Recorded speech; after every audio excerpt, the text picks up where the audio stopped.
But there's still a chance that love can find me. I'll be here, crossing my fingers. Nothing at all. I can be sure will catch me if I should fall. Someone will be there when I call, and I'll know that it's the real thing. To warm me each night, someone to love me over and over. Somebody who will make it alright. I wanna know for sure that I can feel secure, knowing I found everlasting. Once I get that under control, then I won't let go.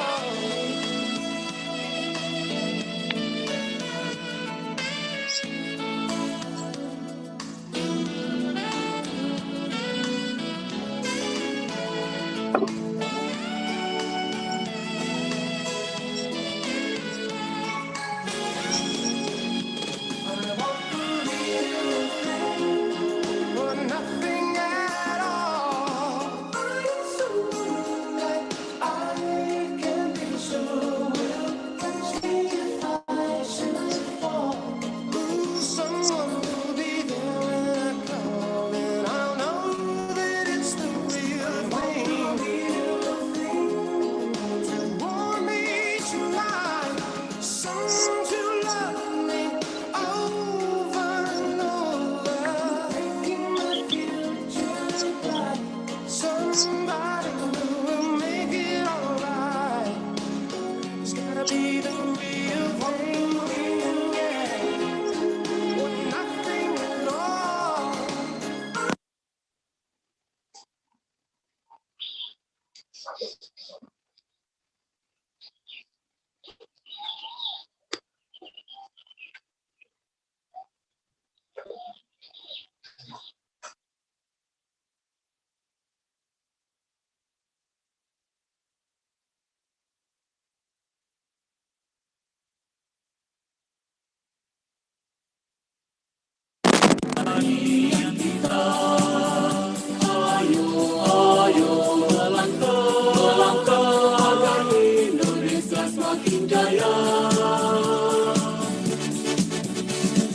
Petani maju, mandiri modern, satu data pertanian Indonesia.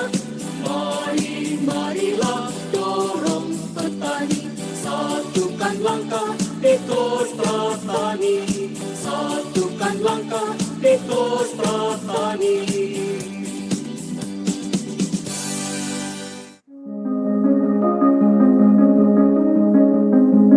Untuk menjawab situasi dan kondisi yang terjadi akibat COVID-19, pemerintah berencana untuk menerapkan kebijakan new normal.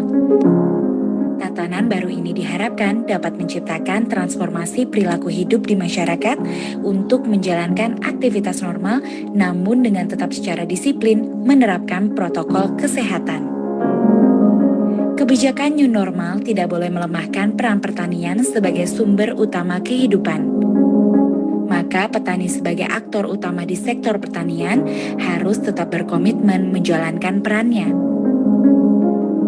Berikut adalah protokol kesehatan bagi para petani agar tetap bekerja dan berproduksi di masa kenormalan baru nanti. Yang terpenting, petani agar tetap menjaga kebersihan dengan rajin mencuci tangan setiap, sebelum, dan setelah beraktivitas sesuai standar kesehatan yang berlaku. Petani juga diharapkan agar tetap menerapkan norma baru dalam bersalaman dengan tidak saling berjabat tangan. Petani harus disiplin dalam penggunaan alat pelindung diri seperti masker. Petani diharapkan selalu menjaga dan meningkatkan sistem imun tubuh dengan mengkonsumsi makanan bergizi seimbang. Saat beraktivitas, petani diminta agar tetap menjaga jarak aman minimal 1 meter atau lebih dan hindari kerumunan. Agar tetap sehat dan bugar, petani diminta agar disiplin dalam menerapkan pola hidup sehat dengan rajin berolahraga dan istirahat yang cukup. Agar target produksi tercapai, petani diharapkan dapat mengoptimalkan alat mesin pertanian dan tidak lupa untuk tetap memperhatikan kebersihan dari alat-alat pertanian yang digunakan. Terakhir, petani diminta untuk tetap produktif dan tetap semangat bekerja.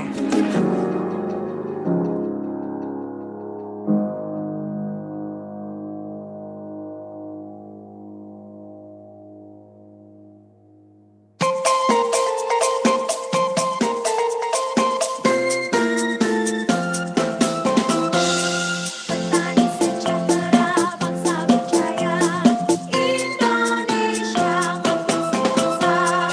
Bertani itu mulia, bertanam apa saja. Bertani itu mulia, tanam apa saja di lahan kota dan desa. Yo ayo bersukaria, saat tanam atau panen tiba. Kebun padi sampai hortikultura, dari unggas sampai ke Bodongka. Yo ayo bersukaria, saat tanam atau panen tiba. Kebun padi sampai hortikultura, dari unggas sampai ke Bodongka. Petani sejahtera, bangsa berjaya, Indonesia makin sentosa.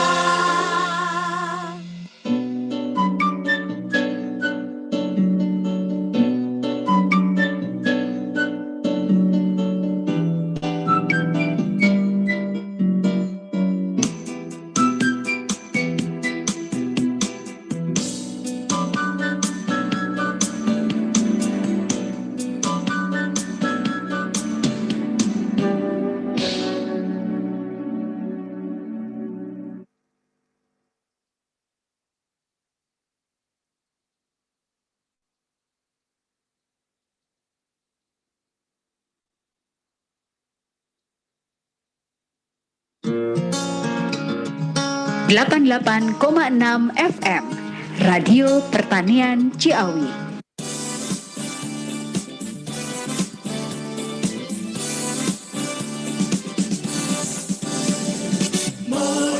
Marilah kita semua menanam padi di sawah kita. Tanahnya subur, benihnya unggul, menjadikan negara makmur. Ayo, ayo bersama membangun pertanian kita. Ayo, melangkah agar Indonesia semakin jaya. Petani maju, mandiri modern, satu data pertanian Indonesia. Marilah dorong petani, satukan langkah di Kosta Tani. Ayo bersama membangun pertanian kita. Ayo melangkah agar Indonesia semakin jaya. Petani maju, mandiri modern, satu data pertanian Indonesia. Marilah dorong petani, satukan langkah di Kosta Tani. Satukan langkah di Kosta Tani.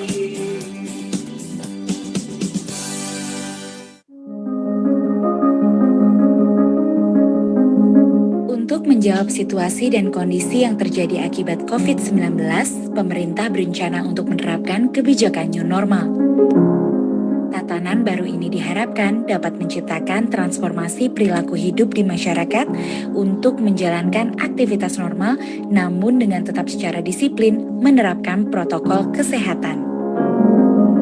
Kebijakan new normal tidak boleh melemahkan peran pertanian sebagai sumber utama kehidupan. Maka petani sebagai aktor utama di sektor pertanian harus tetap berkomitmen menjalankan perannya. Berikut adalah protokol kesehatan bagi para petani agar tetap bekerja dan berproduksi di masa kenormalan baru nanti. Yang terpenting, petani agar tetap menjaga kebersihan dengan rajin mencuci tangan setiap, sebelum, dan setelah beraktivitas sesuai standar kesehatan yang berlaku. Petani juga diharapkan agar tetap menerapkan norma baru dalam bersalaman dengan tidak saling berjabat tangan. Petani harus disiplin dalam penggunaan alat pelindung diri seperti masker. Petani diharapkan selalu menjaga dan meningkatkan sistem imun tubuh dengan mengkonsumsi makanan bergizi seimbang. Saat beraktivitas, petani diminta agar tetap menjaga jarak aman minimal 1 meter atau lebih dan hindari kerumunan. Agar tetap sehat dan bugar, petani diminta agar disiplin dalam menerapkan pola hidup sehat dengan rajin berolahraga dan istirahat yang cukup.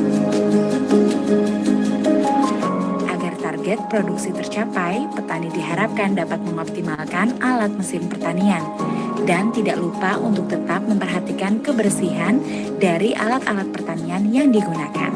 Terakhir, petani diminta untuk tetap produktif dan tetap semangat bekerja.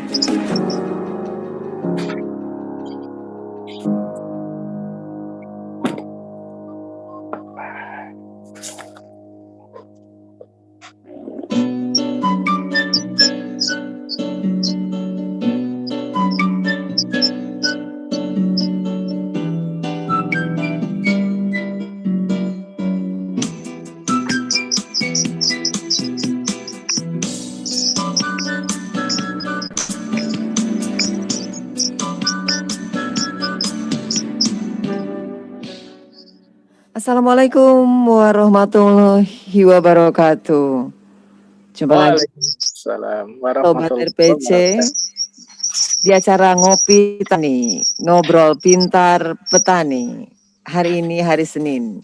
Dan saya tidak sendiri karena pagi ini saya ditemani Mbak Nita Rosalina. Iya Ibu Vira. Selamat pagi Mbak Nita. Pagi Bu. Bagaimana kabarnya Mbak Nita? Alhamdulillah baik. Baik, sehat ya. Alhamdulillah. Yang penting sehat. Sehat. Sehat dulu Alhamdulillah. ya. Iya Ibu. Jadi salam sehat untuk semua Sobat RPC yang tergabung di live streaming YouTube, di Facebook atau Instagram Sobat RPC. Nah, Mbak Nita, Iya, kita Ibu. pagi ini punya materi apa nih? Hari ini kita punya materi tentang desa berbuah Ibu. Jadi gerakan Nusantara Desa Berbuah yang diinisiasi oleh Kak Harto ini. Dan ini rumah tempatnya tuh deket sama rumah Nita nih Bu. Oh gitu ya? Iya, di Batang nih. Batang tuh di daerah mana ya? Daerah Pekalongan. Deket Pekalongan. Pekalongan, masih Jawa Tengah? Iya. Oke. Dan Sobat RPC, seperti yang sudah Mbak Nita sampaikan bahwa pagi hari ini narasumber kita adalah Ketua P4S Kreatif Farm Batang. Betul ya, betul. Mbak Nita? Bapak Hartono Kuswanoto. Kuswanoto. Ya. Beliau inilah yang inisiasi Gerakan Nusantara Desa Berbuah. Kita sudah bisa berhubungan dengan Pak Hartono tidak ya? Mas Yudi. Oke. Oh sudah ternyata. Apa kabar Pak Hartono? Pak Hartono mendengar suara saya? Baik, alhamdulillah kabar baik. Oke, alhamdulillah. Boleh menyapa Sobat RPC, Pak Hartono? Baik, terima kasih ke Mbak Nita dan juga Mbak Saya Vira, Pak. Vira. Ya. Oke, dan Sobat RPC semuanya di mana berada, mudah-mudahan pagi ini tetap semangat, tetap beraktivitas, terutama para Sobat Tani, tetap yuk berkreativitas sehingga negeri kita bisa menjadi sejahtera. Tapi sebelumnya boleh saya salam dulu? Boleh Pak, silakan Pak. Baik, Assalamualaikum warahmatullahi wabarakatuh. Waalaikumsalam warahmatullahi wabarakatuh. Saya berterima kasih, senang dan bersyukur hari ini bisa silaturahim dan berjumpa dengan Sobat RPC semuanya dimanapun berada. Itu Mbak Nita dan Mbak Vera, silahkan. Iya Bapak. Iya Mbak Nita, Pak Hartono nih, ya murah senyum ya. Pagi-pagi sudah menebar senyum. Ya, dan Sobat RPC perlu diketahui bahwa selain sebagai inisiator gerakan Nusantara Berbuah, kemudian juga Ketua P4S Kreatif Farm Batang, selain itu juga beliau adalah pendiri dan pembina komunitas petani muda kreatif farm dan komunitas Tokon Deso Bangun Bangsa. Ini luar biasa ya, Mbak Banyak sekali Nita. ya Bu ya profesinya dari Kak Harto ini. Iya, betul. Komunitas-komunitas yang kalau dilihat dari namanya unik ya. Iya. Ya. Nah, boleh kita gali nih sama Pak Hartono. Baik Pak Hartono, sebelum kita ngobrol-ngobrol, sehat Pak? Alhamdulillah. Bagaimana Pak kondisi lingkungan di Batang? Saya kebetulan ada di Creative Farm nih. Dan alhamdulillah, iya, tempatnya asri gitu ya. Coba kalau saya bisa jalan-jalan itu di sekitar sini, kalau live itu layak untuk dikunjungi. Wah, kapan ya Pak kami bisa ke sana? Boleh. Kalau mau lebih menantang bisa kita ajak ke kebun, mungkin pengen menikmati segarnya jambu kristal gitu ya. Yang langsung petik ya Pak. Betul. Iya, mudah-mudahan produser kita dengar ya. Nanti kita diajak langsung ke sana investigasi. Dicatat loh Mas Yudi, Mbak Osi. Ya, baik Bapak. Ini saya Harto aja ya. Iya, Kak Harto aja. Oh gitu. Bu Vera. Pak ya, Pak Harto ya. Kak. Oh Kak. Oh Kakak. Iya. Oh Kakak ya. Bapak boleh panggil saya Ade. Oke. Baik Kak Harto. Iya. Nah ini sebelum pertanyaan saya sih lebih ke apa sih yang melatar belakangi Kak Harto ini sampai mempunyai ide, punya inisiatif untuk membuat gerakan Nusantara Desa Berbuah. Monggo Pak. Wah, langsung berat ya. Langsung berat ya. Tapi sudah sarapan ya Pak? Siap. Oke. Kita dengan buah-buah asli Nusantara. Jadi awalnya itu kita melihat dari apa sih kontribusi kita yang bisa kita berikan gitu ya. Apa sih manfaat yang bisa kita berikan untuk diri kita yang pertama gitu ya. Kemudian juga untuk orang-orang di sekitar kita, kemudian juga untuk masyarakat dan untuk negeri yang kita cintai ini. Begitu. Kemudian dari situ kok banyak potensi sebenarnya yang bisa kita kembangkan dan itu bisa menjadi sesuatu yang luar biasa kalau dikelola secara kreatif. Jadi begini, di Creative Farm itu kan sebagai wadah sarana pengembangan diri melalui kreativitas positif untuk mencetak entrepreneur dalam bidang pertanian. Gitu. Nah, sehingga dari situ kita menginisiasi, yuk kita bersama-sama membuat sebuah gerakan atau apapun atau komunitas dalam rangka untuk itu memberikan manfaat sebesar-besarnya untuk masyarakat dan untuk negeri yang kita cintai ini. Gitu.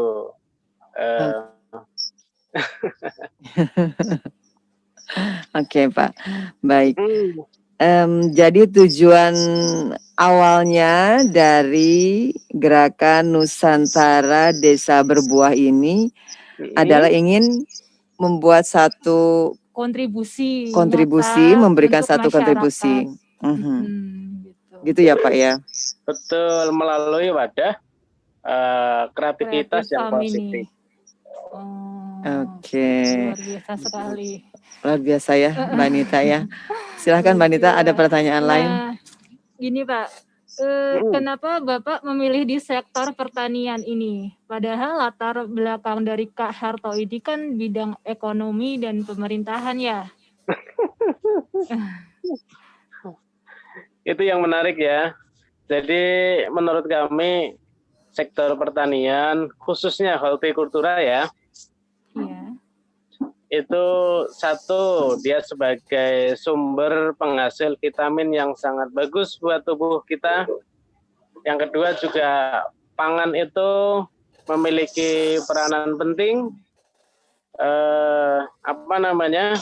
bagi keberlangsungan hidup manusia gitu ya. Dari zaman dulu sampai sekarang kan nggak pernah ada yang namanya makhluk hidup yang tidak membutuhkan pangan. Jadi selama makhluk hidup membutuhkan pangan, maka sektor ini tidak akan lekang dan tidak akan tergerus oleh zaman. Dan semakin bertambahnya waktu, kreativitas maupun terus berkembang, bahkan permintaannya pun semakin terus meningkat.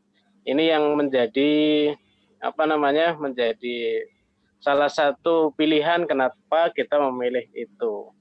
Bahkan ada yang lebih menarik nih, Pak Vera, Mbak Nita, dan Sobat RPC semuanya. Jadi ceritanya itu, kami terinspirasi nih. Dulu kan di zaman sebelum kita merdeka, kita kan pernah berjaya nih Mbak. Kita pernah berjaya dengan hortikultura, terutama rempah-rempah.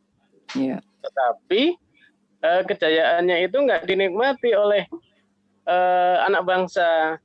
Nah, setelah kita merdeka, nah ini kesempatan kita untuk untuk berkontribusi gitu. Tuh, Mbak Nita.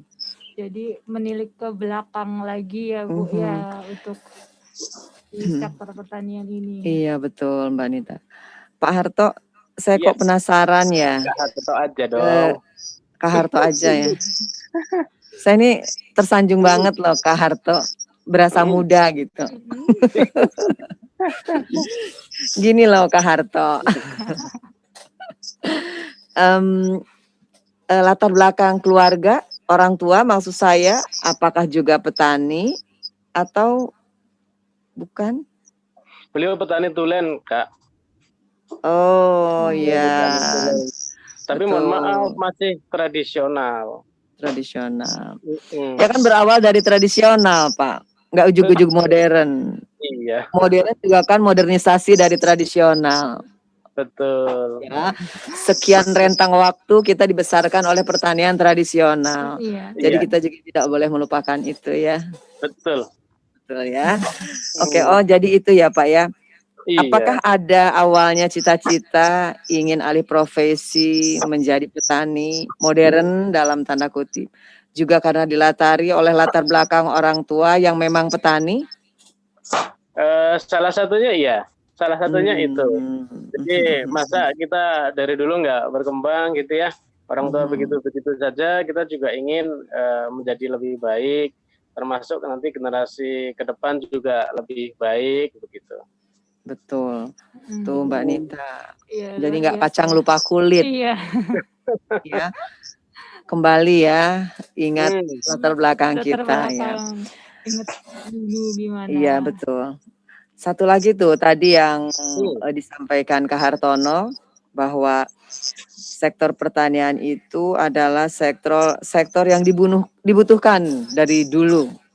Siapa sih yang nggak perlu makan? Betul nggak? Sangat terasa di era saat ini ya, di era pandemi seperti ini. Iya, Sudah betul. hampir tahun kedua kita Mhm. kan memasuki masa pandemi. Satu sektor yang eksis dan terus Benar-benar. mensuplai, Iya, terus berproduksi yaitu sektor pertanian. pertanian. Di mana banyak sektor mungkin yang terpuruk, sektor Harus ini yang yang paling bertahan. Jadi nggak benar tuh Pak kalau yang dibilang pahlawan COVID itu cuman mereka-mereka itu petaninya nggak disebut. Harusnya petani itu disebut. Betul nggak, Kak petani udah Harto? termasuk ya Bu ya, Iya. termasuk. Sebenarnya buat kita berkontribusi saja. Mau dianggap sebagai apapun itu bukan menjadi orientasi dan tujuan kita. Intinya Betul. bagaimana kita ikut bisa ya berbagi gitu ya. Bagaimana kita ikut bisa menawarkan solusi begitu. Apa mau dikata kondisi sudah seperti ini ya. Seperti di awal iklan radio tadi, kita dengan hidup new normal gitu ya. Nah, mungkin ini kontribusi kecil kita yang bisa kita berikan begitu sebagai seorang petani. Tuh. Prinsipnya. Kalau petani selalu begitu. Apa ya. yang bisa diberikan untuk masyarakat. Berkah makanya. Gitu. Ya, mereka selalu jadi garda terdepan padahal ya. Iya. Kita nggak bisa sehat loh, Mbak Iya. Nita, tanpa sarapan pagi. Iya betul Ibu. Terus diurut lagi sarapan pagi dari mana ya. Nasi yang dari meja dan sebagainya ya. Jangan lupakan Kadang-kadang petani kita ya, Bu, lupa ya. Makan sekrup kali ya. Oke, lanjut Mbak Nita. Nah, Kak Harto, untuk menginisiasi juga kan ya untuk gerakan Nusantara Desa Berbuah. Itu maksudnya gimana itu Kak Harto? Jadi gini, setiap daerah itu kan biasanya memiliki potensi lokal yang berbeda-beda. Kita ini punya keanekaragaman hayati yang luar biasa, begitu. Tapi saya melihat belum dikelola secara dengan manajemen atau bahasa kita mungkin secara profesional lah gitu ya, yang baik. Sehingga menurut kami itu peluang untuk bisa berkontribusi. Contohnya gini, saya sebagai generasi milenial awal ya, yang tahun 80-an lahir. Dulu waktu saya kecil itu ada salah satu tanaman buah namanya buah duet. Nggak tahu kalau di daerah lain apa namanya. Saya melihat sekarang sudah langka. Padahal duet itu banyak kandungan nutrisinya yang bagus untuk kesehatan tubuh kita, tapi kok lama-lama menjadi semakin hilang. Nah, kita ingin mengembalikan hal-hal yang semacam itu, sehingga menurut kami setiap daerah itu punya potensi masing-masing. Nah, dari potensi itu kita gali melalui kalau kami istilahnya mapping potential. Nanti kita gali, kemudian kita kelola, kita kembangkan to Z-nya, gitu. Oke, jadi ini juga mungkin bisa di-share ke Sobat RPC yang lainnya ya. Kalau ingin membangun kreativitas itu tidak usah jauh-jauh. Gali dulu potensi terdekat. Iya, betul. betul ya. Dipetakan dulu katanya apa aja potensi yang dimiliki, kemudian di manage, diatur dari hulu sampai hilirnya. Sudah sampai sana nggak Pak? Arahnya ke situ. Yang sudah jalan ada beberapa komoditas. Oke. Saya punya cerita ini. Kemarin itu saya diskusi dengan salah satu kepala desa. Saya tanya, beliau ingin mengembangkan potensi desanya. Kemudian kita dampingi, kita sampaikan. Saya tanya, pernah nggak ada sejarah apa di daerah ini keunggulan terkait dengan hortikultura? Beliau cerita tentang nangka. Nangka ini kan selama ini menjadi, mohon maaf ya, mungkin dianggap sebagai buah kedua lah begitu ya. Nah kemudian, oke, nangka. Ayo kita mapping. Ada berapa populasi, kemudian ada berapa petani, kemudian ada berapa luas wilayah. Nah kemudian nanti mau dibawa kemana si nangka ini, nanti produknya berupa apa saja, termasuk produk turunannya, kemudian scale up ekonominya bagaimana, kemudian wah macam-macam lah, bahkan sampai nanti ke arah industrialisasi. Ternyata direspon baik sama Pak Lurah. Jadi selama ini yang melihat hanya sebagai buah kedua bisa menjadi potensi yang luar biasa buat desanya. Gitu.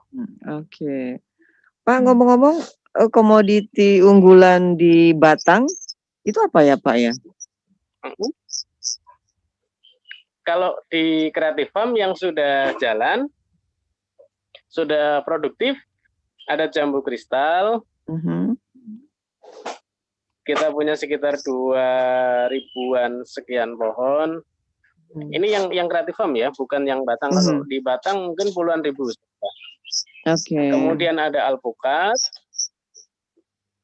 ada durian, ada kopi, ada sayur mayur. Bahkan kalau kalau kopi itu kita sudah sampai hilir, kita sudah sampai pada kemasan seperti kopi praktis yang di warung-warung gitu. Kopi siap seduh itu ya. Salah satunya. Oh gitu. Iya. Luar biasa ya. Ngopi racikan sendiri. Saya masih agak bingung nih Pak. Kan Bapak Ketua P4S Creative Farm Batang ya Pak? Betul ya. Kemudian juga ada komunitas petani muda Creative Farm. Ini bedanya apa ya aktivitas dari P4S Creative Farm Batang dengan komunitas petani muda Creative Farm? Kalau Creative Farm P4S itu yang bermitra dengan PMKP ya. PPMKP. Nah, lebih ke edukasi, lebih ke lebih ke pengembangan SDM, ya. Betul. Gitu. Oh gitu. Tapi kalau ke orang-orang dewasa ya nggak mungkin lah, orang tua-tua kita dulu juga sudah petani ya, kata Mbak Vera juga begitu tadi ya. Nggak mungkin kita istilahnya ngajarin ikan berenang gitu ya. Betul. Kalau ngilik-ngilik ikan berenang boleh Pak. Biar lebih lincah. Hanya menawarkan ya. Hanya menawarkan inilah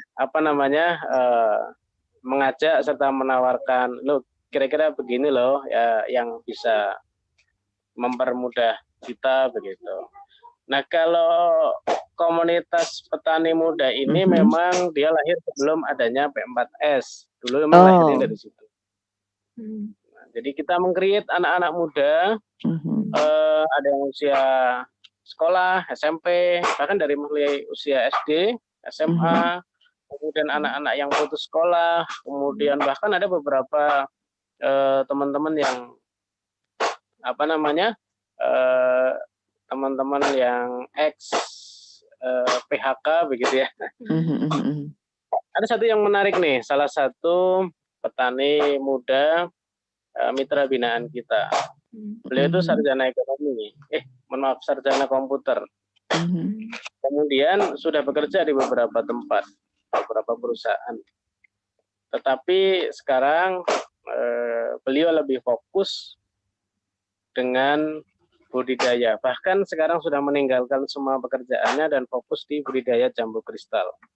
Dari situ, alhamdulillah pendapatannya lebih baik di atas ya UMR lokal lah ya, lebih bagus lah pokoknya. Artinya sudah berani meninggalkan semua pekerjaannya. Ini salah satu salah satu yang membahagiakan buat kita. Gitu.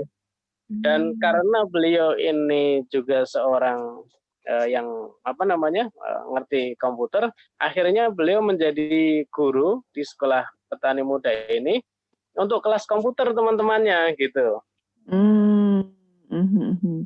Memberi pelatihan. Betul. Beliau memberi pelatihan kelas komputer di tempat belajar kita dan beliau mendapatkan pembinaan untuk pertanian di kita. Gitu. Sudah semakin banyak petani milenial ini. Saling berbagi ya, wanita ya. Ilmunya itu dia berikan untuk Dan itu keputusan yang luar biasa ya. Dari kenyamanan dia bekerja di kantor, dia beralih profesi menjadi petani. Luar biasa ya. Oke, baik. Ada lagi Mbak Nita, silahkan. Nah, Kak Harto nih, sudah sampai mana Kak Harto ini mensosialisasikan gerakan Nusantara Desa Berbuah ini? Awalnya itu dari Desa Selokarto, Kecamatan Pecalungan, Kabupaten Batang. Dan sekarang alhamdulillah sudah berkembang di desa-desa sekitar, di Kecamatan Pecalungan, bahkan sudah ada di beberapa kecamatan di Kabupaten Batang, dan sekarang sudah cukup meluas di sekitaran beberapa kabupaten di Jawa Tengah, bahkan ada di Jawa Timur dan Jawa Barat sebagai mitra kita. Sampai Jawa Barat ya. Aku nih penasaran. Iya, Bu. Ini buat Kak Harto juga nih. Gerakan Nusantara Desa Berbuah. Nih, gerakan atau program spesifiknya tuh apa? Spesifiknya ingin mengembangkan produk potensi lokal hortikultura dari daerah tersebut. Utamanya adalah tanaman buah. Gitu. Oke. Jadi buah yang ada di lokasi yang berbeda tentunya buah sesuai dengan potensi masing-masing daerah ini. Betul. Atau yang kedua, kan kita nggak harus, atau kalau mencari potensi lokal kan mungkin kesulitan. Atau dengan konsep begini, one village, one varietas. Jadi satu kawasan tertentu, satu desa tertentu misalnya, atau beberapa kumpulan desa, itu menjadi sentra apa begitu. Ada yang mau jadi sentra durian kah? Ada yang mau jadi sentra kopi kah? Ada yang mau jadi sentra apa begitu. Jadi begitu. Tidak harus dari potensi yang ada, tetapi juga bisa dengan mengembangkan apa yang kira-kira sesuai dengan kearifan yang ada di situ. Oke. Nah, kalau Batang sendiri khasnya dengan apa, Pak? Tadi saya dengar ada jambu kristal, kemudian ada durian. Nah, apa nih, Pak? Kalau di Creative Farm jambu kristal. Jambu kristal ya, Pak ya. Di Creative Farm. Pak. Silakan Mbak Nita. Saya masih penasaran nih Pak. Ini berarti untuk setiap desa ini dia tanahnya bisa ditumbuhin segala macam buah ya Pak? Atau gimana Pak Harto? Karena kan tadi Kak Harto menyampaikan bahwa apa sih potensi yang ada di daerah itu untuk buah-buahnya. gitu. Mm-mm. Itu apakah semua buah gitu dia pasti akan tumbuh di tanah desa itu, Pak? Mm-mm. Kalau itu biasanya kita ada mappingnya. Pertama mulai dari banyak collecting data. Misalnya gini, dari problem apa yang ingin kita selesaikan dari daerah tersebut, kemudian potensi apa yang ada dari daerah tersebut, kemudian nanti secara demografi dan topografi, misalnya apa sih kebiasaan masyarakat tersebut, kemudian topografinya misalnya sumber daya yang mendukung, berapa DPL-nya, bagaimana ketersediaan air, sarana dan prasarana, kayak begitu. Jadi memang kami buat cukup detail karena ini skalanya bukan hanya pemberdayaan, tetapi skalanya ekonomi.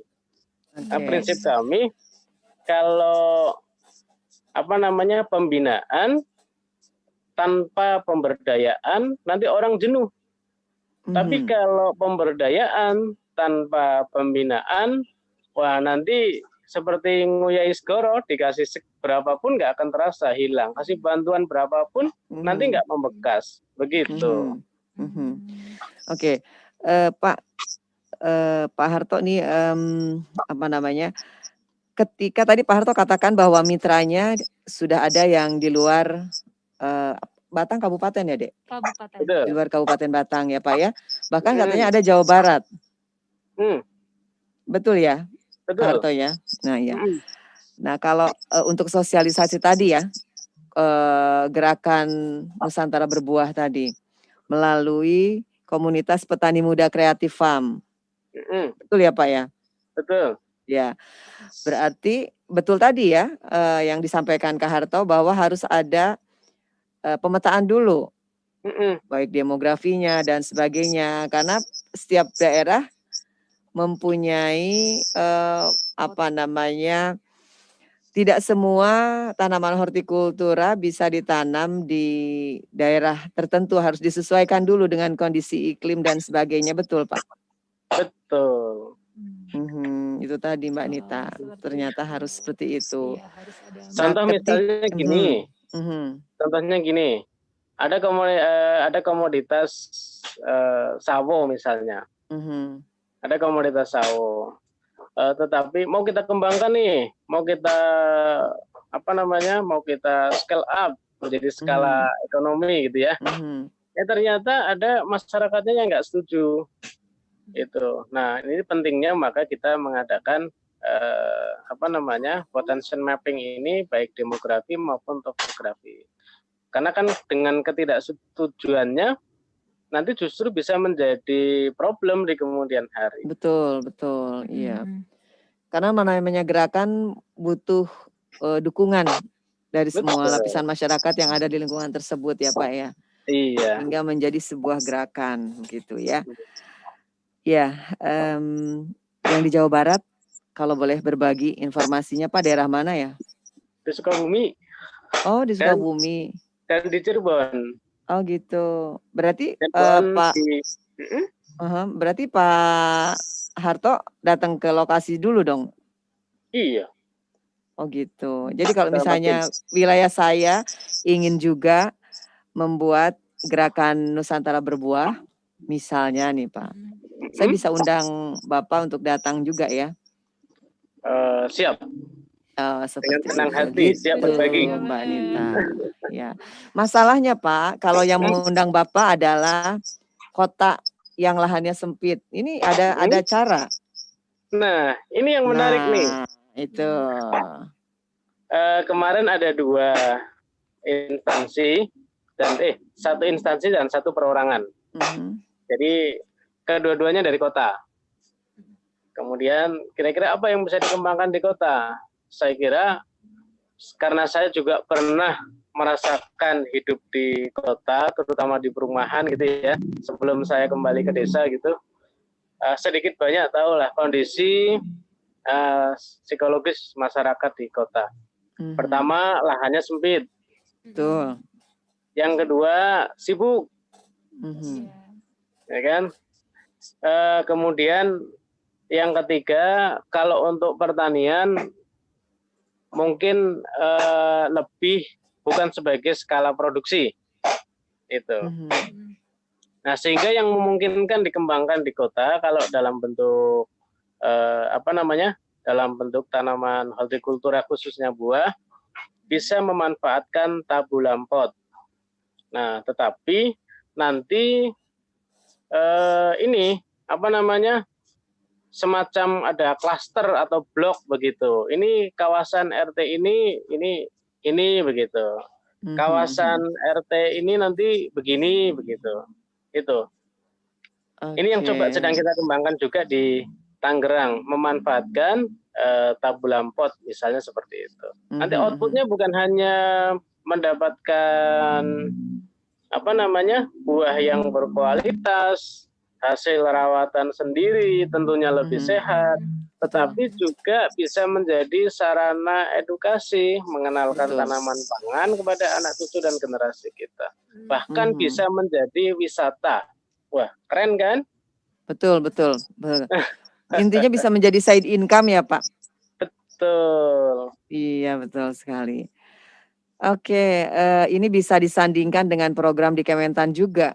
Ada urban farming, rumah pangan lestari ya, Pak Harto ya. Baik, Oke. menarik ini. Siap Ya, untuk menarik. belajar dan membersamai Kementan. Betul. Baik, selanjutnya ini tadi oke. Hasil dari gerakan Nusantara berbuah di khususnya Kabupaten Batang.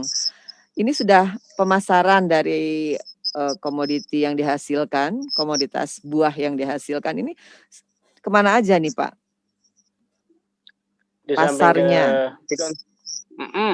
Pertama tentu dikonsumsi sendiri. Kita ingin mendapatkan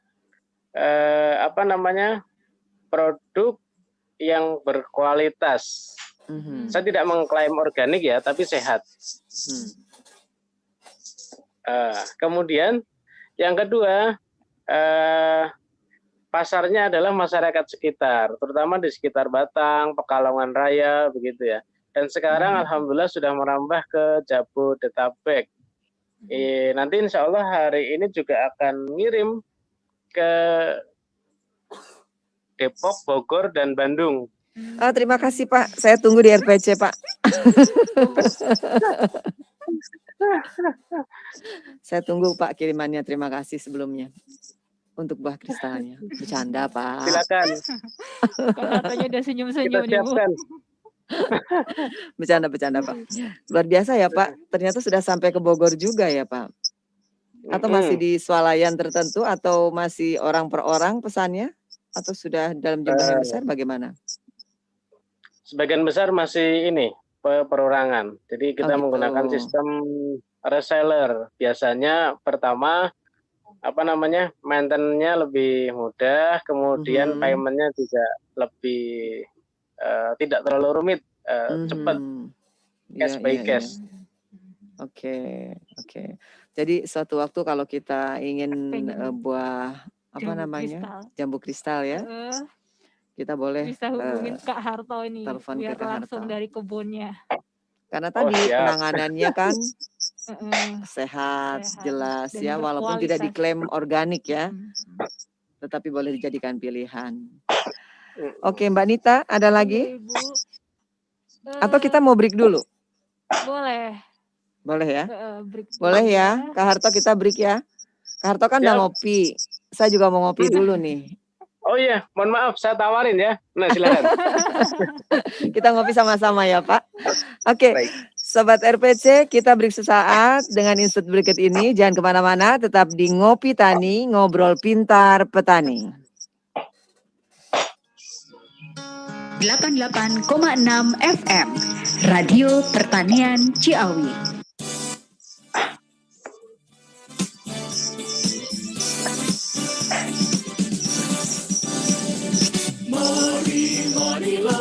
kita semua menanam padi di sawah kita. Tanahnya subur, benihnya unggul, menjadikan negara makmur. Ayo, ayo bersama membangun pertanian kita. Ayo, ayo melangkah agar Indonesia semakin jaya. Petani maju, mandiri modern, satu data pertanian Indonesia.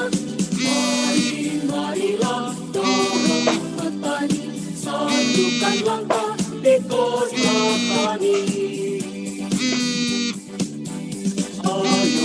Ayo bersama membangun pertanian kita.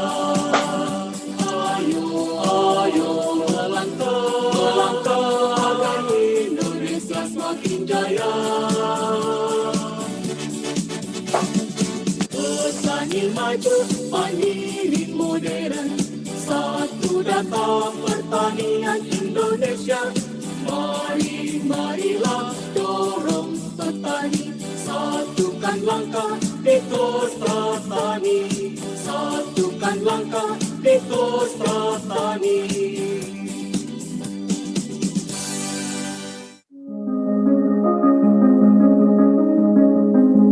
Untuk menjawab situasi dan kondisi yang terjadi akibat COVID-19, pemerintah berencana untuk menerapkan kebijakan new normal.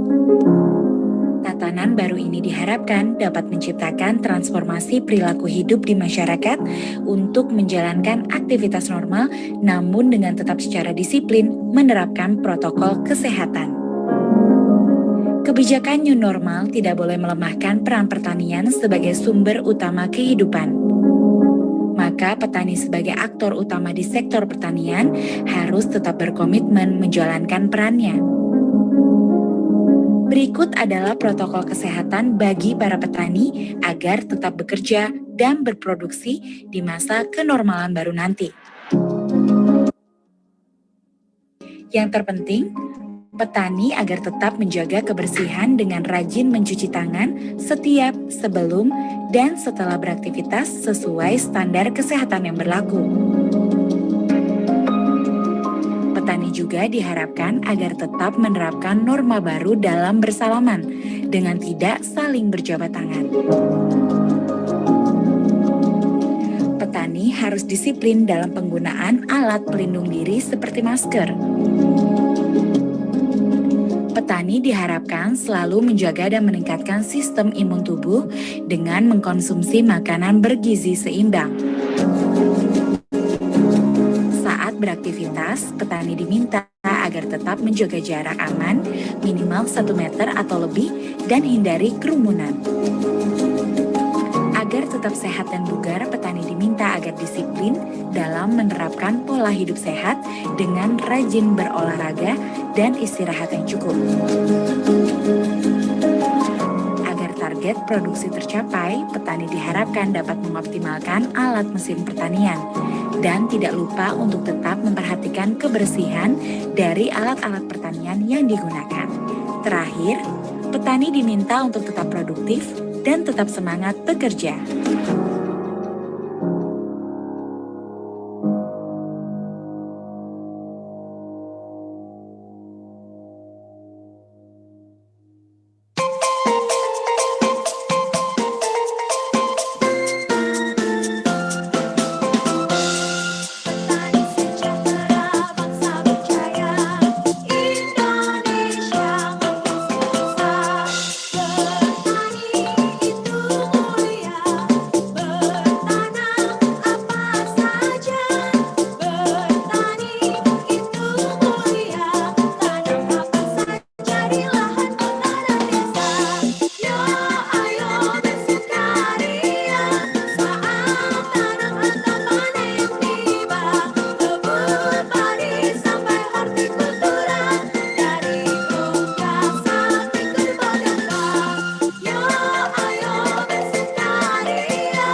Iya, kembali lagi di Ngopi Tani, Ngobrol Pintar Petani di 88,6 FM RPC Media Petani Indonesia. Terima kasih untuk Anda Sobat RPC yang masih bergabung bersama kami, untuk yang di Facebook, yang di Instagram Sobat Tani, dan tentunya juga di 88,6 FM RPC Media Petani Indonesia yang terhubung di live streaming YouTube.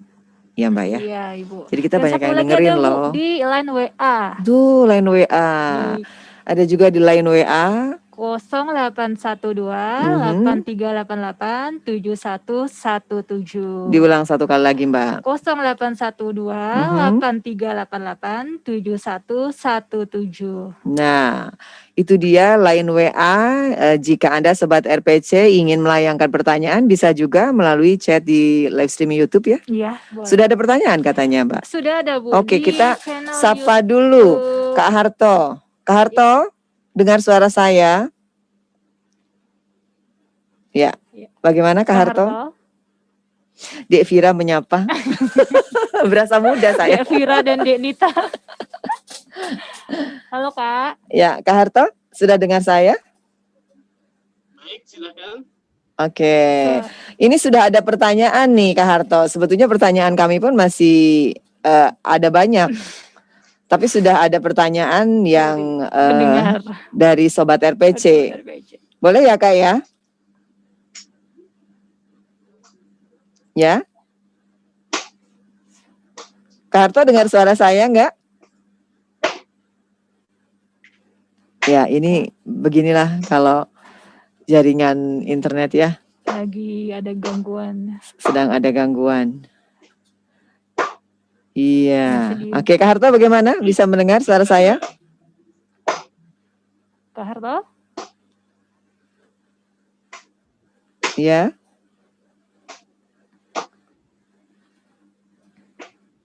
Mendengar suara saya? Sepertinya masih belum terdengar. Belum ketemu ya? Masih. Oke, mungkin jaringan di daerah Batang sana mungkin ya. Sedang ada sedikit masalah nih Sobat RPC. Dan ini kerap terjadi ketika kami melakukan media Zoom meeting ya, Zoom seperti ini ya. Nah, sinyal berkaitan dengan sinyal ya, Bu, ya. Apalagi cuaca saat ini memang lagi tidak nggak mendukung. menentu. Ya, halo Kak Harto, mendengar suara saya? Oh, alhamdulillah, baik. Alhamdulillah, ya. Akhirnya terdengar juga ya, Bu ya. Cirinya dengan melambaikan tangan. Kak Harto? Iya. Iya. Kak Harto, ini ada pertanyaan dari Sobat RPC dari line WA nih Kak Harto. Iya. Bagaimana cara Kak Harto mengenalkan produk-produk unggulan ke pasar lokal? Oh. Mengenalkan produk unggulan ke pasar lokal. Mungkin maksudnya pasar produk lokal di daerah tersebut ya? Iya, di daerah yang punya potensi ini. Oh gitu. Iya. Biasanya kami memulai dari mengadakan need assessment yang di dalamnya ada social mapping, kemudian ada potential mapping, kemudian ada fokus grup diskusi dengan stakeholder di tempat setempat. Dan kami punya istilahnya itu mitra juara. Mitra juara itu mitra yang nanti akan menjadi PIC SDM pengelolanya itu. Nah, jadi seperti itu. Karena nanti didukung oleh semua stakeholder yang ada di tempat sekitar lokal, sehingga baik itu nanti penerimaan ide ini, kemudian nanti sosialisasi itu didukung oleh semuanya. Betul. Bahkan kita mengajak kita mengajak ada training khusus untuk SDM PIC-nya itu. Nah, kita memanfaatkan 5 pintu. Yang pertama government, Yang kedua, endorsement, baik itu kalau pemerintah sudah jelas saya kira ya, pemerintah setempat, desa, kecamatan, kabupaten, kedinasan dan sebagainya. Kemudian endorsement bisa dari tokoh, bisa dari praktisi, bisa dari artis, begitu ya. Yeah. Kemudian kita juga menggandeng media, media sosial media, media cetak, begitu aktif di sosmed. Kemudian yang berikutnya adalah menggandeng institusi pendidikan, misalnya mengajak sekolah-sekolah, begitu ya. Kemudian mengajak perguruan tinggi, atau bisa juga mengajak lembaga-lembaga yang lain. Yang berikutnya adalah NGO, jadi lembaga-lembaga atau komunitas-komunitas di luar pemerintahan yang khususnya ada di daerah tersebut. Jadi harapannya nanti karena semua kalau bahasa Jawanya itu disengguyung, akhirnya akan lebih cepat tersosialisasi, gitu. Tapi itu semua ada tahapannya melalui pelatihan need assessment tadi, gitu. Tuh katanya Mbak Seperti Nita. itu ya. Jadi melibatkan banyak stakeholder untuk sosialisasi ini. Setelah diketahui apa yang mereka miliki, potensi yang mereka miliki, kemudian apa yang mereka inginkan, ya. Setelah dipetakan, akhirnya begitulah langkah-langkah yang diambil oleh gerakan yang dilakukan dan diinisiasi oleh Kak Harto ini. Baik, Kak Harto, ini saya dengar program awal ini dari gerakan Nusantara Desa Berbuah ini adalah berawal dari Desa Selokarto. Apa Selo ya, maaf ya, saya salah menyebutkan. Selo ya, Selokarto. Nah ya, apakah dulu Desa Selokarto ini mayoritas penduduknya memang petani buah gitu, dengan lahan yang luas seperti itu kah? Boleh dong diceritakan sedikit, Kak Harto? Boleh, baik. Desa Selokarto sendiri sebenarnya betul kalau mayoritas petani, tetapi bukan petani buah. Kira-kira 35% itu kawasan sawah. Kemudian sekitar 45% itu kawasan ladang. Nah, sisanya itu kawasan perumahan. Artinya hamparannya itu lebih banyak di sawah dan ladang, dan petani tradisional pada umumnya lebih memilih tanaman jagung, kemudian tanaman padi gitu ya. Awalnya seperti itu. Nah, kalau di desa-desa sekitar sini, terutama di Selokarto itu, terutama pemanfaatan ladang, dulu tuh lebih senang dengan tanaman kayu. Contohnya gini, sengon gitu ya. Saya bukannya tidak antipati dengan sengon, tapi menurut saya sengon itu tanaman yang, mohon maaf, tidak cukup menjanjikan untuk masa depan petani. Bahkan kalau bahasa, mohon maaf ini ya, bahasa kasarnya itu sengon itu tanaman petani yang malas, tidak mau menggarap tanahnya, maunya tanam, ditinggal, nanti panen. Padahal dalam bertani itu, atau dalam apapun lah ya, itu rumusnya titen, telaten, panen. Jadi kalau kita mau teliti, kita mau fokus, serius, maka insya Allah kita akan panen, begitu. Nah, ternyata dari alih fungsi ladang sebagian menjadi tanaman buah, itu produktivitasnya meningkat, pendapatan petaninya meningkat, sehingga banyak daerah-daerah lain, bukan hanya Selokarto, yang mengikuti langkah-langkah kita. Banyak juga mereka yang mandiri tanpa ikut dalam gerakan kita. mengambil inspirasi dari kita, mungkin kita sangat bersyukur dan berterima kasih. Setidaknya bisa sedikit bisa berbagi seperti itu. Oke.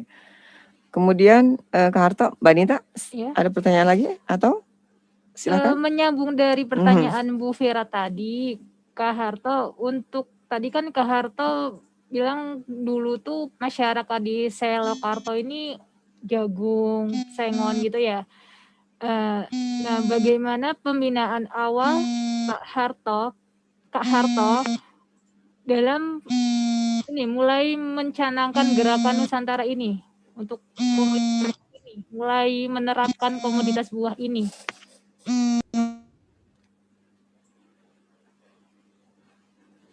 Halo, Kak Harto. Iya. Iya. Gimana Kak, untuk pertama kali pembinaan dan pemberdayaan masyarakat dan petani di sana pas awal ketika menerapkan budidaya komoditas buah? Pertamanya tentu kalau secara pribadi saya riset pasar. Tapi kalau bersama dengan kalau saya pribadi saya riset pasar. Misalnya, kira-kira kecenderungan ke depan apa nih? Kecenderungan ke depan ingin pola hidup sehat. Nah, pola hidup sehat tentunya ditopang oleh makanan-makanan yang sehat, gitu. Misalnya sekarang kecenderungan orang sudah mengulangi diet karbo ya. Nah, alpukat salah satu solusinya ternyata. Apalagi alpukat ini hanya mampu produktif bagus di daerah tropis, kesempatan buat kita. Itu secara pribadi. Kemudian kalau secara bersama-sama tentu kita mengajak masyarakat. Jadi kita tidak memberikan iming-iming nanti akan begini gitu ya. Tapi saya sampaikan, yuk kita bareng-bareng, masa kita mau begini terus. Ini kesempatan kita mungkin untuk maju, kita untuk berkembang.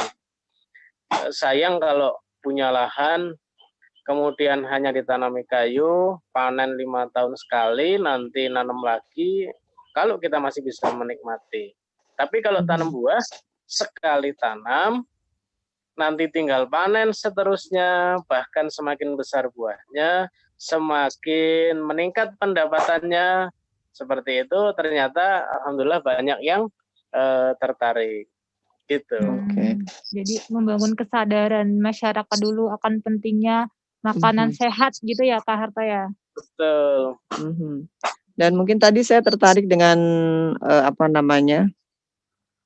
ungkapan yang disampaikan Kak Harto, titen, telaten, panen. Titen itu fokus ya Pak ya? Iya, saya itu nggak punya latar belakang pertanian, Mbak Vera, Mbak Nita. Saya hanya ilmu titen, mengikuti orang-orang tua dulu, cuman di manage dan dikemas secara profesional gitu. Iya. Mengikuti perkembangan zaman, betul ya, Pak Harto. Makanya di sini kata-kata petani muda itu diusung ya. Paling tidak untuk membangun kesadaran generasi muda untuk mau kembali kepada dunia pertanian.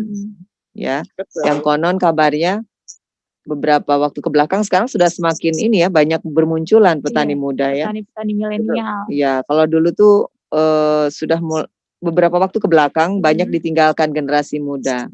Bahkan seiring waktu, kalau dulu petani itu berdaki, sekarang tuh petani berdasi ya Pak ya. Alhamdulillah ya. Alhamdulillah. Kalau saya tetap sarungan, Mbak. Sarungan ya. Iya. Dalam arti bahwa berdasi ini modern lah, katakan begitu ya. Sarungan nggak apa-apa, tetapi kan mobilitasnya kemana-mana ya dengan IT-nya ya. Iya. Mudah-mudahan walaupun petani kita sarungan tapi hasilnya karungan gitu ya. Nah itu pinter pantun rupanya ya. Ini Kak Harto nih. Gak apa-apa sarungan, yang penting hasil karungan gitu. Iya. Bagus sekali ya Bu tagline. Boleh tuh Pak, saya catat nanti Pak. Oke. Apalagi nih. Iya. Nah, pembinaan yang dilakukan nih, kalau tadi juga di awal Kak Harto sudah menyampaikan bahwa tidak hanya pemberdayaan saja, tetapi juga harus dilengkapi dengan pembinaan. Demikian juga pembinaan, jangan hanya pembinaan aja, tentu juga harus ada pemberdayaan. Bolak-balik ya, Pak Harto ya. Nah, hal apa sih yang dilakukan terkait dengan pembinaan dan pemberdayaan di Petani Muda Creative Farm ini? Komunitas Petani Muda Creative Farm. Jadi yang pertama itu adalah SDM, bukan on farm-nya, kita belum bicara tentang lahan, kita belum bicara tentang macam-macam lah. Kita fokus di SDM dulu. Gitu. Kemudian yang kedua, seperti tadi yang Mbak Vera sampaikan, membuka kesadaran, membuka wawasan. Itu. Setelah itu baru mulai mengajak mereka untuk bermimpi. Jadi mengajak mereka untuk memiliki kemana arahnya, apa sih manfaat keberadaan kita kayak gitu. Nah ternyata dari situ semangat itu mulai muncul, tumbuh. Nah setelah itu baru mulai kita arahkan. Kalau kita ingin belajar bertani, maka tentu ke orang-orang yang memang sudah terbukti, teruji sukses dalam bidang itu. Kita ajak misalnya teman-teman belajar ke praktisi gitu ya. Kita ajak mereka ke akademisi, kita ajak mereka ke pusat-pusat pelatihan, pusat-pusat pendidikan begitu. Kemudian juga kita datangkan narasumber-narasumber ke sini. Sebelum pandemi, dulu kita hampir rutin setiap pekan sekali. Nah, sekarang sedang adanya pandemi, intensitasnya dikurangi. Paling sebulan sekali atau kita melalui online. Gitu. Nah ini tadi yang melalui online, saya tertarik nih Kak Harto. Karena kan kita saat ini terhalang oleh ruang dan jarak ya. Tetapi tentunya aktivitas harus terus dilakukan. Pemberdayaan dan pembinaan harus terus berjalan. Iya, betul. Nah, apa yang dilakukan terkait dengan media online ini? Ada kalau kita ingin bertemu bisa manfaatkan misalnya dengan WA group kayak begitu kan ya. Kemudian untuk membuat sistem laporan bisa menggunakan spreadsheet gitu ya. Jadi kita bisa mengetahui kondisi tanaman kita di Pati misalnya sedang bagaimana. Tapi tetap nanti PIC di sana yang menginput datanya, tetapi kita bisa melihat dari sini, dari semua tempat kita bisa lihat. Tapi masih harus PIC setempat yang turun ke lapangan. Kayak gitu. Oke. Ya. Nah, kalau terkait tadi kan sudah ada ya pembinaan pemberdayaan. Dibekali dengan pengembangan SDM-nya, manajemennya dan sebagainya. Nah, ini ada yang tertarik dari saya nih, Kak Harto. Kaos yang dipakai itu kan Tokondeso. Kaos yang dipakainya Tokondeso. Kalau saya punya saya pakai juga loh. Biar sama-sama pakai. Saya penasaran juga nih Bu sama. Ya, Tokondeso ini opo Pak? Monggo Pak diterangkan Pak. Tokondeso itu produk hilirnya. Jadi produk hilirnya. Jadi kita punya wadah untuk memasarkan. Salah satunya melalui Tokondeso. Kalau yang sudah settle ya, itu produk kopinya Tokondeso. Nah, Tokondeso ini bentuknya badan usaha milik masyarakat, Humas. Kita bersinergi dengan salah satu NGO, saya sebut saja ya. Karena ini dalam rangka kebaikan, saya kira boleh menurut saya. Bekerja sama dengan rumah zakat. Jadi sinergi begitu. Nanti modelnya gini, Tokondeso itu kita misalnya ada toko di mana begitu ya. Tokonya sudah ada. Kemudian mereka juga sudah berjualan. Tetapi kita minta space untuk kita branding, sekaligus kita coaching pemiliknya, kita kasih tools-toolsnya. Nah, nanti kita supply produknya, kayak gitu. Jadi manfaatnya bagi si pemilik toko ini itu dapat pembinaan usaha, kemudian dapat branding, dan juga kita supply produknya. Kayak gitu kira-kira imbal baliknya. Jadi kita bisa memasarkan melalui toko itu. Di beberapa toko, walaupun space-nya kecil begitu ya. Jadi kita nggak perlu bikin toko sendiri. Mengklaim toko orang. Oh, seperti itu. Jadi buat jaringan di mana-mana ya. Memasarkan produk ini.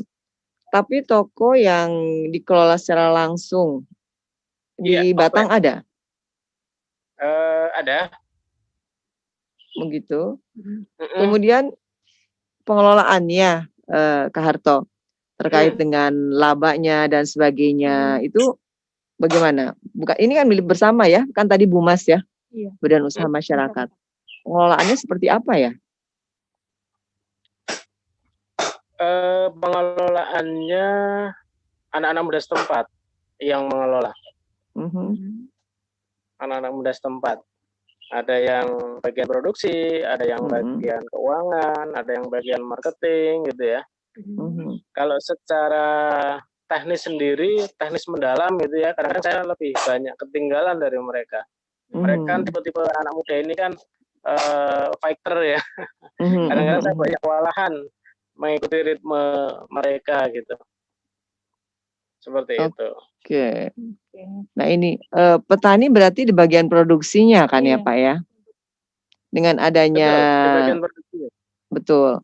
Dengan adanya toko Deso ini, apa yang menjadi kelebihan dibandingkan dengan toko lainnya ketika katakanlah seorang petani menjual komoditinya di toko Deso?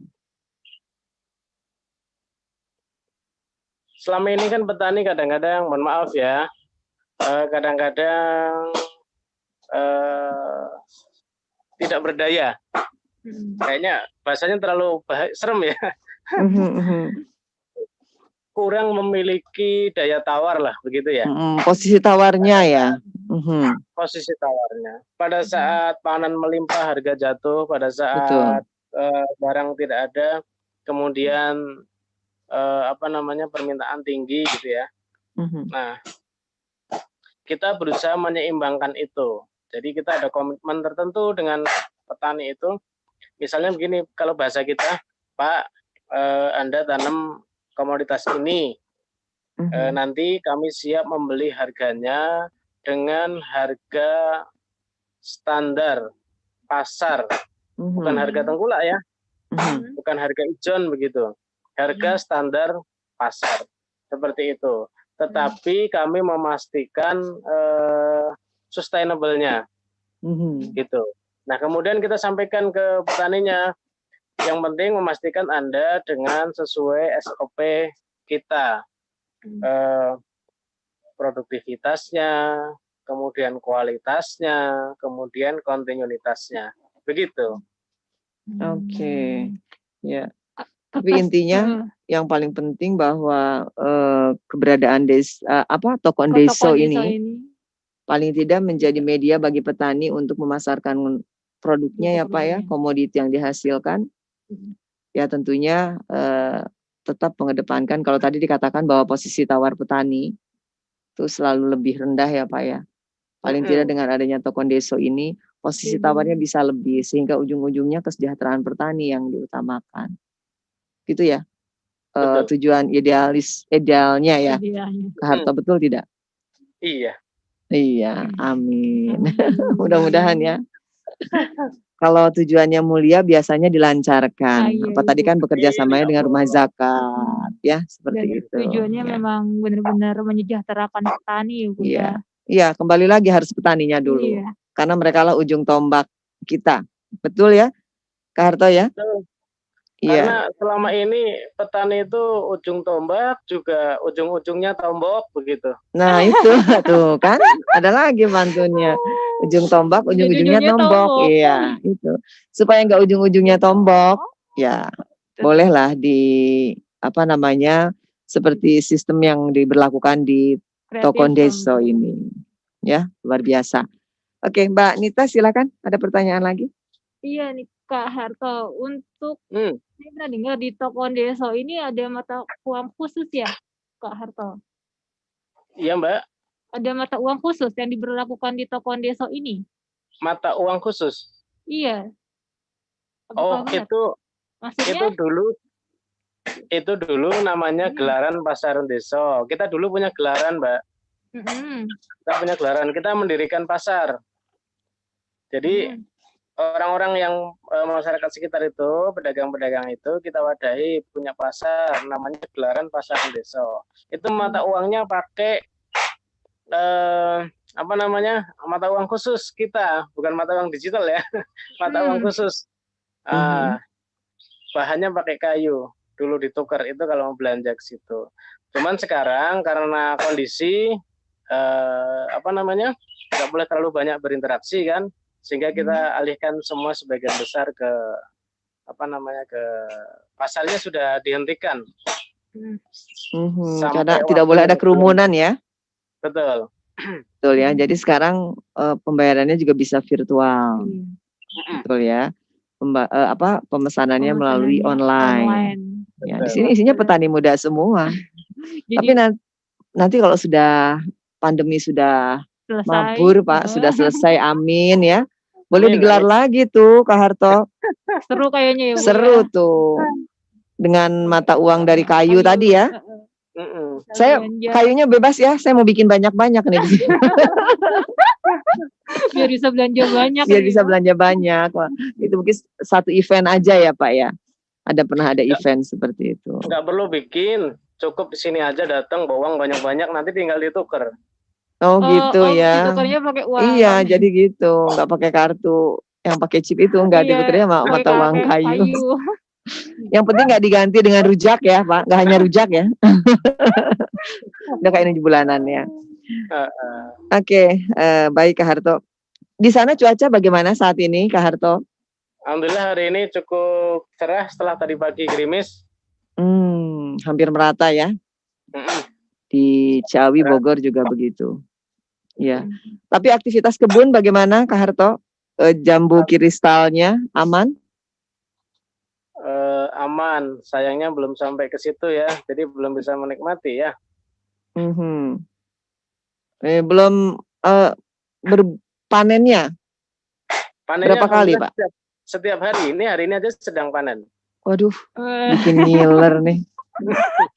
Jadi pengen ke Batang ya Bu. Ngobrol aja nih Kak Harto. Sekali panen berapa banyak nih? Untuk luasan lahan berapa? Setiap hari sih ya. Jadi nggak ini kadang-kadang sesuai permintaan biasanya. Metiknya itu by order. Hari ini ada yang minta 1 kintal, petik 1 kintal. Hari ini ada yang mesen hanya 40 kilo. Dan sejauh ini terpenuhi ya Kak Harto? Alhamdulillah selama ini justru permintaan lebih tinggi daripada supply. Luar biasa ya. Jadi sudah ada pasarnya. Oke, ada lagi nggak? Tanya di Bu Vira ke Kak Harto. Kebetulan kan saya domisili dekat Batang nih. Biasanya tuh kalau setiap akhir tahun di bulan Desember itu suka ada pesta durian di Batang. Nah, apakah itu salah satu produk dari Creative Farm, Kak Harto? Di Batang atau di Lolong? Di Batang sih, dengarnya di Batang, Kak. Yang ada festival itu di Lolong, Pekalongan. Oh, di Lolong. Oh, bukan di Batangnya ya? Mbak Anita dari Pekalongan ya? Bukan. Saya dari Tegal, Pak. Oh.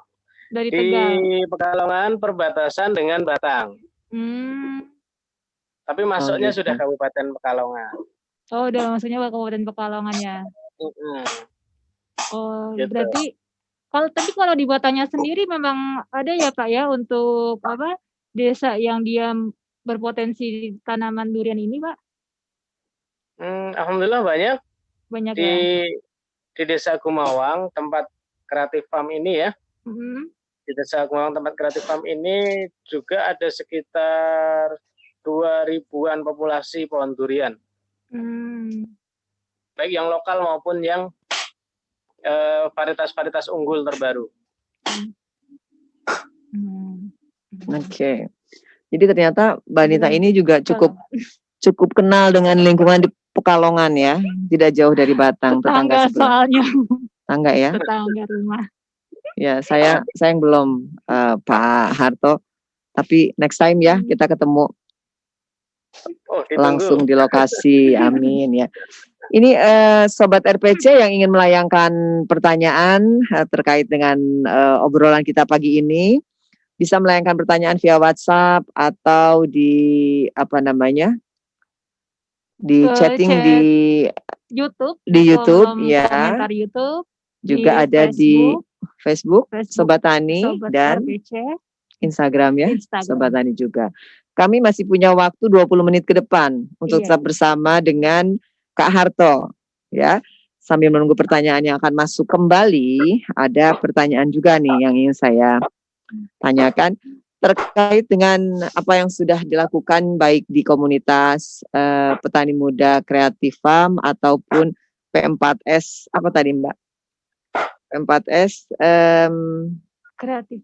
Kreatif Farm Batang ya. Sudah bermitra atau bekerja sama dengan siapa saja nih Kak Harto? Seperti yang di awal tadi saya sampaikan ada 5 entitas tadi itu. Kalau dengan institusi pendidikan kita bermitra dengan beberapa sekolah baik negeri maupun swasta di sekitar Batang. Ada SMK Peternakan Lembah Hijau kita MOU. Kemudian kalau di NGO kita tadi bermitra dengan Rumah Zakat, dengan LMDH, Lembaga Masyarakat Desa Hutan begitu. Kemudian dengan pemerintah setempat, dengan dinas terkait, terutama dalam hal ini dinas pertanian ya. Bahkan kami menjadi mitra binaannya BPP Kecamatan Pecalungan, begitu. Kita juga bermitra dengan media, beberapa kali kita diliput oleh media, gitu. Kemudian juga bermitra dengan tokoh masyarakat setempat gitu. Oke. Seperti itu. Ya. Kemudian kerjasama dan yang dilakukan tentunya kalau dengan lembaga pendidikan, contohnya seperti apa Pak? Barangkali juga ada loh lembaga pendidikan lain yang ingin bekerja sama. Beberapa sekolah pernah mengadakan kegiatan di sini.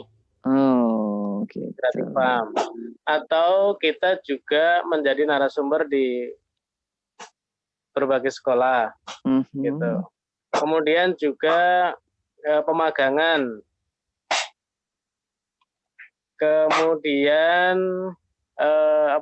pemanfaatan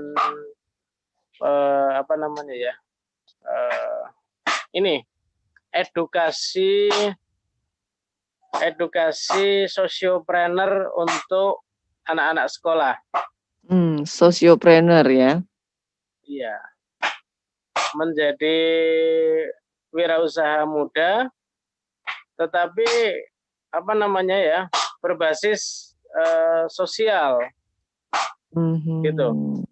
Oke, luar biasa ya. Contohnya misalnya begini. Ada salah satu siswa kita itu mengambil hasil dari kohe ternak gitu ya. Kohe ternak kemudian diolah. Setelah diolah kemudian kan ambilnya ternak kan di warga-warga nih. Ambil ternaknya di warga-warga, kemudian diolah dan dijual dalam bentuk kemasan, sudah di packing. Begitu. Kira-kira seperti itu. Itu anak-anak sekolah loh yang melakukan. Iya, betul. bagus ya, memberikan kesadaran Iya. dan cinta lingkungan, cinta alam, back to nature ya, Iya. sejak dini tentunya. Ini edukasi yang sangat baik sekali.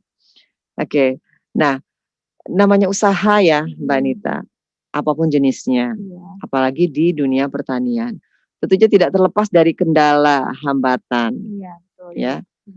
Tidak hanya kalau tumbuhan itu tidak hanya ada organisasi pengganggu tanaman saja, OPT, tetapi ada juga hambatan dan gangguan lainnya, sampai ke gangguan-gangguan teknis dan sebagainya.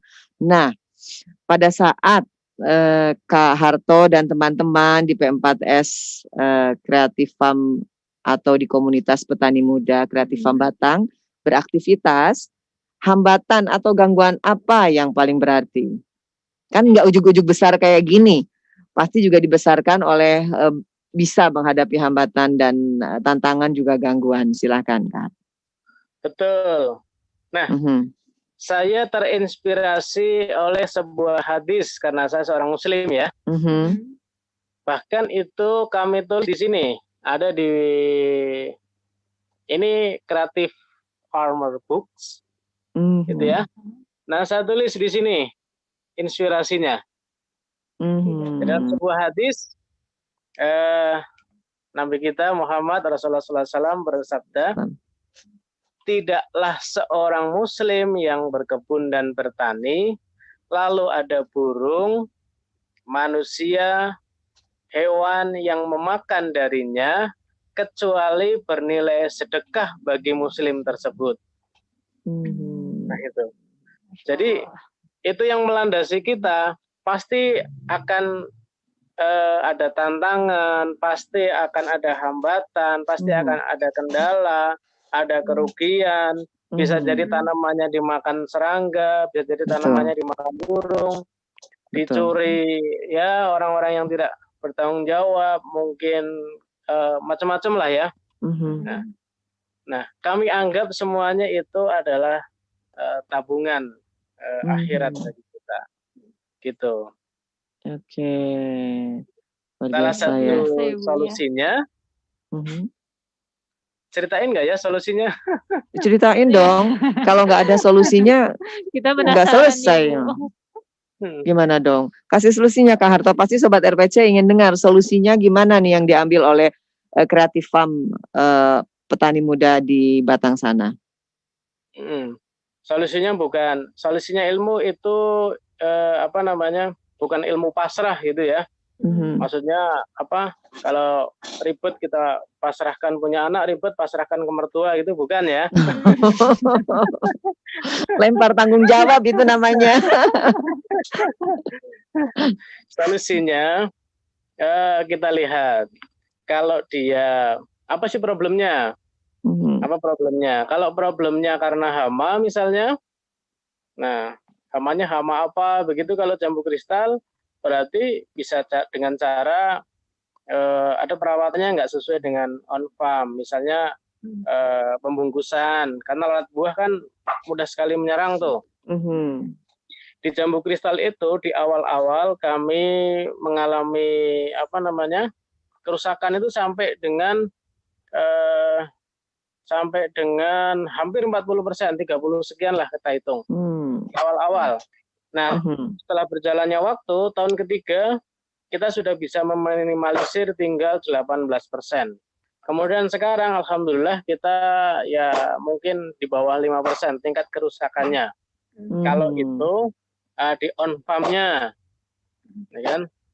Kalau misalnya masalah kedua di di marketing, misalnya marketing kan kaitannya macam-macam, dimulai dari pasca panen yang nggak benar misalnya, teknik pengemasan yang nggak pas, itu berarti itu yang diperbaiki. Kemudian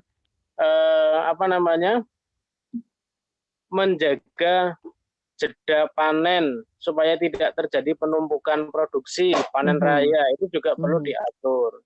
Kemudian misalnya untuk meminimalisir gagal bayar. Nah, ini juga perlu diatur. Misalnya, mohon maaf nih, mungkin produk kita berkualitas, produk kita bagus, kita bisa masuk supermarket. Tapi kalau bayarnya 3 bulan yang akan datang kan kita nggak bisa berputar. Iya. Nah, kayak gitu. Itu diminimalisir. Nah, jadi sesuai dengan apa masalahnya, kemudian kita bedah masalah itu sampai dengan minimal 3 tingkatan. Gitu. Oke. Jadi itu solusinya ya, Pak. Meminimalisir kegagalan. Oh, solusi untuk meminimalisir Ya, kegagalan. Iya. Nah, itu Sobat RPC ya. Dan ada nggak nih Mbak Nita pertanyaan, 2 pertanyaan terakhir mungkin ya. Silahkan Mbak Nita, ada pertanyaan lagi? Kak Harto, apa sih efek dari gerakan Nusantara Desa Berbuah ini untuk para petani dan masyarakat? Apakah sudah terlihat untuk kesejahteraan petani dan masyarakatnya? Atau mungkin ini terputus sepertinya.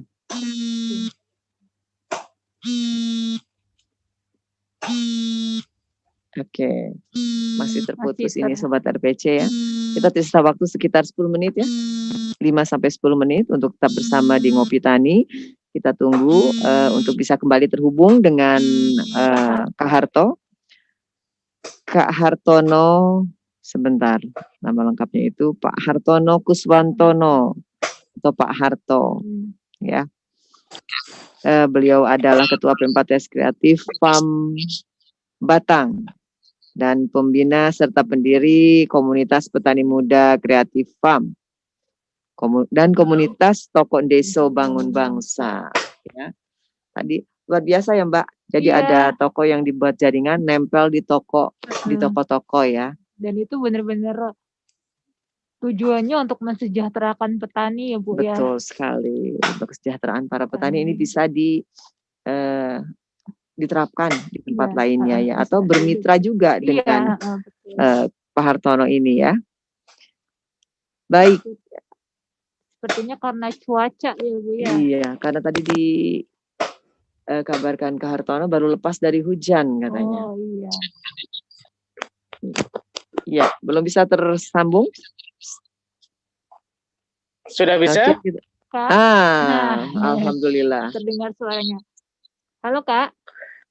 Ya. Sudah mendengar suara saya? Sudah. Oh ya. Oke, baik. Maaf, Kak Harto, karena kita di kampung mungkin jaringan sering ada gangguan. Sama Kak Harto, kita juga di kampung, di Kecamatan Ciawi. Iya. Kak Hartono, kembali lagi ke gerakan Nusantara Desa Berbuah nih. Sampai sejauh ini sudah ada efek atau untuk kesejahteraan masyarakat dan petaninya? Gimana Kak Harto? Mungkin kalau kaitannya dengan efek nggak fair kalau saya menyampaikan ya. Mungkin baiknya orang lain begitu yang yang lebih pas untuk menyampaikan. Tapi kurang lebih di komunitas kita sekarang ada 228 penerima manfaat atau mitra binaan kita. Mungkin baru sebatas itu. Kemudian kita ingin mengangkat dari, kalau istilahnya dalam dalam Islam itu kita ingin mengangkat dari mustahik menjadi muzaki. Kalau mustahik menjadi muzaki dalam hitung-hitungan dalam hitung-hitungan volume panen kan ada ketentuannya itu. Yang tadinya sekian menjadi sekian, yang tadinya pendapatannya sekian menjadi sekian. Itu kira-kira. Oke, artinya sudah memberikan dampak yang luar biasa, ya, yang lebih baik untuk paling tidak masyarakat yang di sekitar Kabupaten ya, Kabupaten Batang. Oke, mungkin ini yang terakhir ya, Kak Harto. Ada yang bisa disampaikan, paling tidak bisa menginspirasi Sobat RPC, khususnya para petani muda ketika melakukan aktivitasnya. Ada tidak hal baik yang ingin dibagikan dari Kak Harto? Silahkan. Menurut saya secara pribadi, dulu itu bertani identik dengan becek, kemudian penghasilan yang nggak menentu, begitu kan, kotor, identik dengan panas, mencangkul, begitu. Padahal bertani itu menurut kami adalah mulia. Bertani itu adalah dia menghijaukan bumi, mensejahterakan petani, gitu. Dan petani itu menurut saya adalah ibadah. Memberikan pangan yang terbaik untuk masyarakat, untuk umat, itu adalah ibadah. Bertani itu juga memberikan manfaat yang seluas-luasnya, tidak hanya dalam hal pendapatan hasil panen, tetapi juga memberi manfaat yang jauh lebih luas, menciptakan lapangan pekerjaan, menghadirkan pangan yang sehat, pangan yang berkualitas, mengurai masalah problem-problem sosial, begitu. Jadi pesan saya adalah, yuk kita menanam, maka insya Allah akan panen. Begitu. Iya, akan menuai. Manfaat panen panen produk, kemudian juga sekaligus investasi. Jadi investasi terbaik menurut saya adalah menanam, karena dia akan tumbuh, dia akan berkembang, dan dia akan berbuah. Gitu.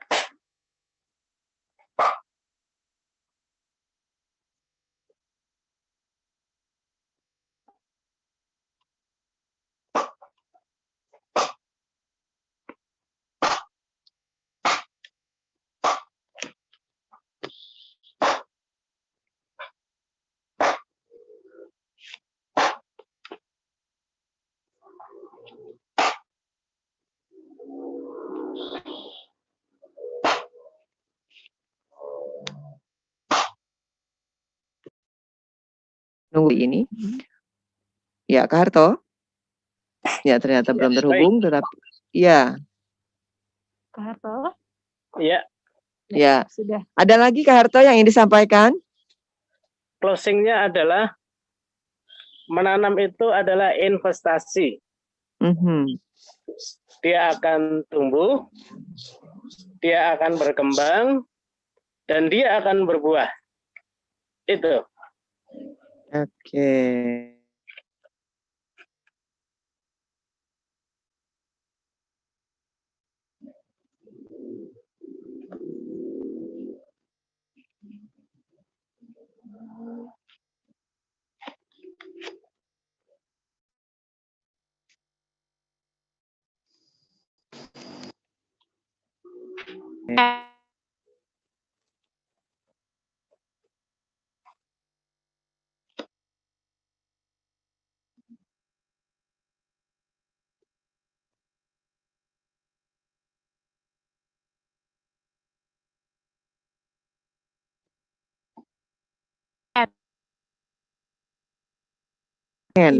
Ya, intinya kalau menanam pasti akan menuai.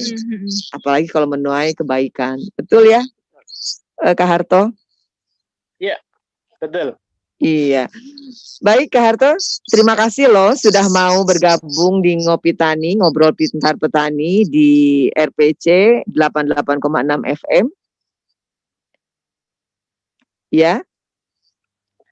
Kak Harto, terima kasih. Iya, betul. Terima kasih ya Kak Harto. Boleh say goodbye untuk Sobat RPC. Terima kasih untuk Sobat RPC, Mbak Vera, Mbak Nita, dan semuanya petani di seluruh Indonesia dan dimanapun berada.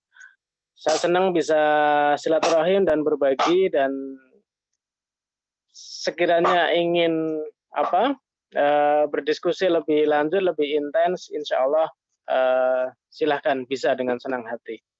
Baik, itu yang bisa saya sampaikan. Mohon maaf apabila ada banyak khilafnya, banyak kekurangannya. Saya akhiri. Assalamualaikum warahmatullahi Kak Harto, wabarakatuh. maaf, kita foto dulu ya. Oh. Kita foto dulu ya. Sebentar, Kak Baik, Harto. Boleh kasih senyum yang paling manis, Kak Harto? Ya, 1, 2, 3. Sudah, oke. Terima kasih, Kak Harto. Kita nanti akan ngobrol lagi. Jangan bosan ya kalau diundang lagi oleh RPC. Siap. Baik, terima kasih. Terima kasih Ya. Kak Harto. Iya. Sobat Terima kasih. RPC, demikian obrolan kita di Ngopi Tani, ngobrol pintar petani. Untuk itu tetap stay tune di RPC 886 FM, RPC Media Petani Indonesia.